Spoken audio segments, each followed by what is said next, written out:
आपण पाहत आहात आरके न्यूज, बातमी तुमची, आवाज आमचा। गायकवाडांनी ज्या पद्धतीची धमकी दिलेली आहे प्रकाशक म्हणून त्यांना, तर मला असं वाटतं की ही सरळ सरळ जीवे मारण्याची धमकी आहे। याच्यावर कायदेशीर कारवाई तर झालीच पाहिजे।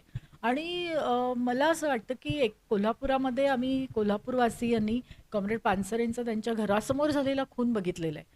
अशा काळामध्ये कार्यकर्त्यांना निर्भीडपणे बोलणाऱ्यांना जर धमकी दिली जात असेल आणि आमदारांसारख्या व्यक्ती जर अशी धमकी देत असतील तर कोणीही सुरक्षित नाही आहे। सामान्य लोकांना असं वाटतं की 10-10 वर्ष हा खटला चाललेला आहे। दाभोलकरांचा खटला कित्येक वर्ष चालला आणि त्याच्यातून सुद्धा दोघांनाच शिक्षा झाली आणि 3 सुटले पुराव्याअभावी। तर मला असं वाटतं की पोलीस यंत्रणा, हे सरकार, त्याच्यानंतर न्यायव्यवस्था याच्यावर जर विश्वास राहायचा असेल सामान्य लोकांचा, तर यांच्यावर कारवाई झाली पाहिजे। त्यांना कायदेशीर कोणती कलमं लावता येतील, काय करता येईल याचं आम्ही वकिलांशी सुद्धा बोलतो आहोत।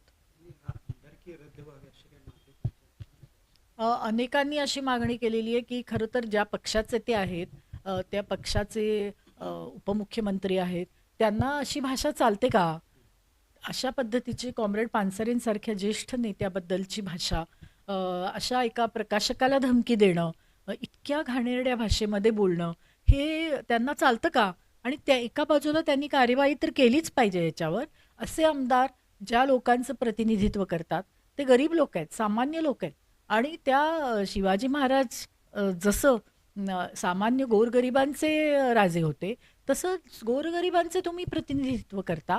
त्यांचे खरे प्रश्न सोडवण्याऐवजी तुम्ही अशा पद्धतीने जर तुमच्या आमदारकीचा फायदा घेऊन धमक्या द्यायला लागला तर हे अत्यंत गंभीर आहे आणि त्यामुळं कायदेशीर कारवाई झाली पाहिजे आणि आमदार म्हणून यांच्यावर कारवाई झाली पाहिजे असं मला वाटतं।